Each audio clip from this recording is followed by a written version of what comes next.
આજરોજ સવારે 10:30 વાગે રાધનપુર રોડ ઉપર આવેલા સોસાયટીઓમાં વરસાદી પાણીની સમસ્યા યથાવત.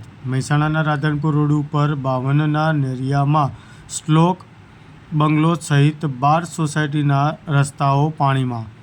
સોસાયટીઓ તરફ જતા 3 રસ્તાનો ભાગ જ નીચાણમાં રહેતા પાણી ભરાવાની સમસ્યા યથાવત જોવા મળતી હોય છે.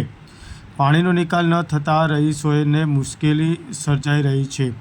રોડ એક્સચેન્જ કોન્ક્રીટ લાઇન નાખવાની વરસાદી પાણી નિકાલની વ્યવસ્થા કરતા મહાનગરપાલિકામાં રજૂઆત પછી પણ સમસ્યાનો ઉકેલ નહીં આવતા રહીશોમાં આક્રોશ.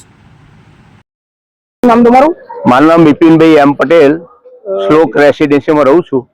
શું સમસ્યા છે તમારે અહીંયા?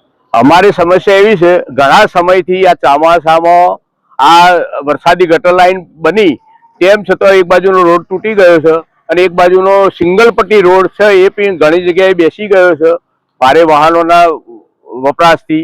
અને એ વારંવાર એન્જિનિયર સાહેબને નગરપાલિકામાં હું દર 15 દાડે રજૂઆત કરવા જઉં છું, પણ હજુ કોઈ સમસ્યાનો ઉકેલ આવતો નથી. કે અંદર અહીંયા ક્રોસિંગ લાઈન નાખવાની વાત કરે છે તો એ નહીં થતી.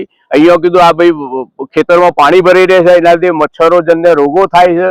ડેન્ગ્યુ તો ઘણા કેસો અમારા વિસ્તારમાં બની ગયા છે, તો એ પણ એનો ઉકેલ આવતો નથી.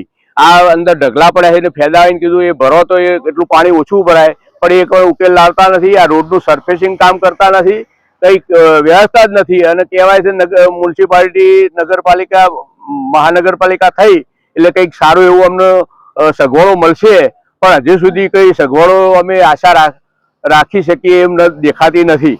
કેટલી સોસાયટીઓ છે? અમારે ટોટલ 52 સ્ટેટમાં લગભગ 23 જેવી સોસાયટી છે અને અમારા પૂર્વ તરફના પટ્ટામાં લગભગ 12 સોસાયટી, અમારા આ સિવાય હેરિટેજ સુધીની અહીંયા 12 સોસાયટીઓ આવેલી છે.